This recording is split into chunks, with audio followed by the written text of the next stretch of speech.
Today we are going to take the second lecture of chapter electrostatics and our topic is Coulomb's law. Coulomb's law होता क्या है? According to this law, the electrostatic force of attraction or repulsion between two stationary held point charges is directly proportional to the product of magnitude of their charges and inversely proportional to the square of separation between them. Suppose कर लेते हैं हमारे पास दो charges हैं, एक charge Q1 है, दूसरा charge Q2 है।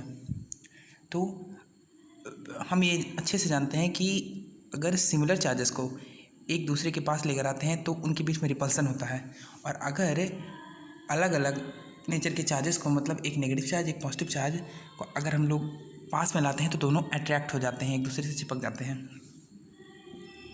तो इनके बीच में जो फोर्स लगता है, जो रिपल्सिव फोर्स लगता है और जो अट्रैक्टिव फोर्स लगता है, इसको मेजर करने के लिए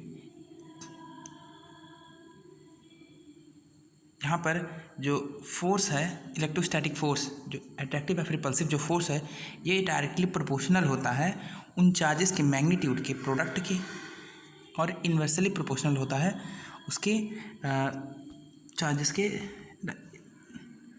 उन चार्जेस के सेपरेशन के स्क्वायर के।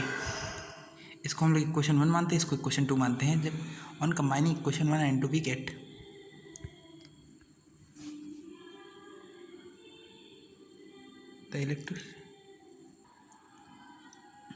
on combining equation 1 and 2 we get electrostatic force is directly proportional to Q1 Q2 by R square, और यहाँ पर हो जाएगा electrostatic force equal K Q1 Q2 by R square. ये K जो है वह प्रोपोर्शनैलिटी कांस्टेंट है।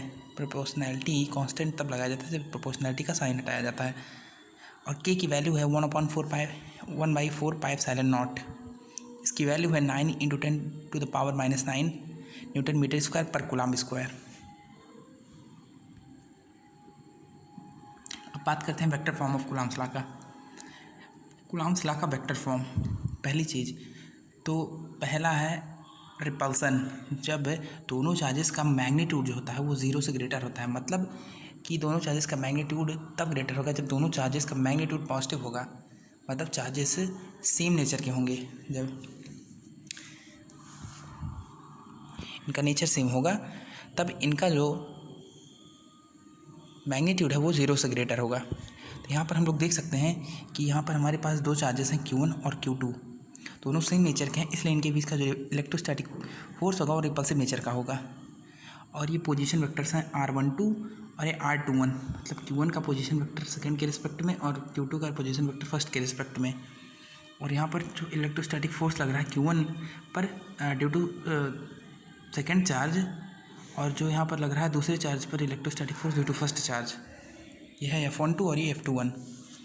तो यहाँ पर हम लोग देख सकते हैं कि मान लीजिए कि एक Q1 चार्ज पर Q2 चार्ज के कारण फोर्स लग रहा है, तो एक इस प्रकार से लगेगा F12 इक्वल होगा K Q1 Q2 by R12 का whole square dot R12 cab. जैसा कि हम लोग जानते हैं कि अगर हम लोग ये इलेक्ट्रोस्टैटिक फोर्स निकाल देंगे तो ये जो होगा ये हमारा स्केलर होगा, बट इसको वेक्टर बनाने के लिए हम लोग स्केलर वेक्टर से मल्टीप्लाई करते हैं। ये मैथमेटिक्स में वेक्टर अगर आपने पढ़ा होगा तो उसमें आपको मालूम होगा कि पढ़ेंगे मतलब आगे, तब आपको मालूम होगा कि अगर कोई क्वांटिटी है स्केलर क्वांटिटी और उसको वेक्टर बनाना हो तो केवल स्केलर वेक्टर को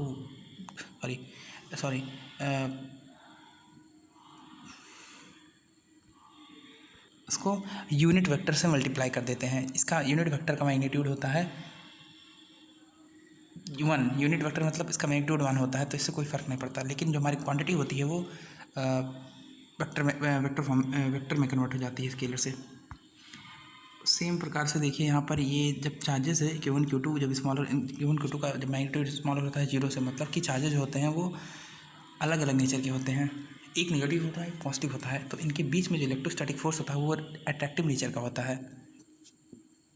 यहाँ पर देख सकते हैं कि दो चार्जेस हैं Q1 Q2, इनके बीच का सेपरेशन R है, और ये Q1 चार्ज का पोजीशन वेक्टर R12 सेकंड के रिस्पेक्ट में, और इसका Q2 चार्ज का पोजीशन वेक्टर फर्स्ट के रिस्पेक्ट में R21।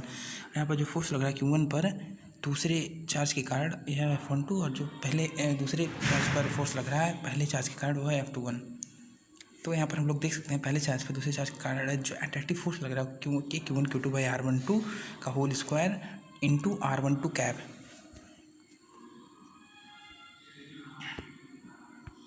अब देखिए, जो कूलॉम्स लॉ जो होता है वेक्टर फॉर्म में, ये हमें एडिशनल इन्फॉर्मेशन प्रोवाइड कराता है कूलॉम्स लॉ के बारे में, कि जो कूलॉम्स लॉ होता है वो ओबे करता है न्यूटन्स का थर्ड लॉ ऑफ मोशन, ठीक है। और दूसरी चीज़, ये जो कूलॉम्स लॉ होता है, कूलॉम्स लॉ जो होता है, इसमें जो इलेक्ट्रोस्टैटिक फोर्स होता है वो सेंट्रल फोर्सेस होते हैं। सेंट्रल फोर्सेस मतलब कि ऐसे फोर्सेस जो दो चार्जेस के सेंटर पर एक्ट करते हैं, उस लाइन पर एक्ट करते हैं जो दो चार्जेस के सेंटर से जुड़ा होता है।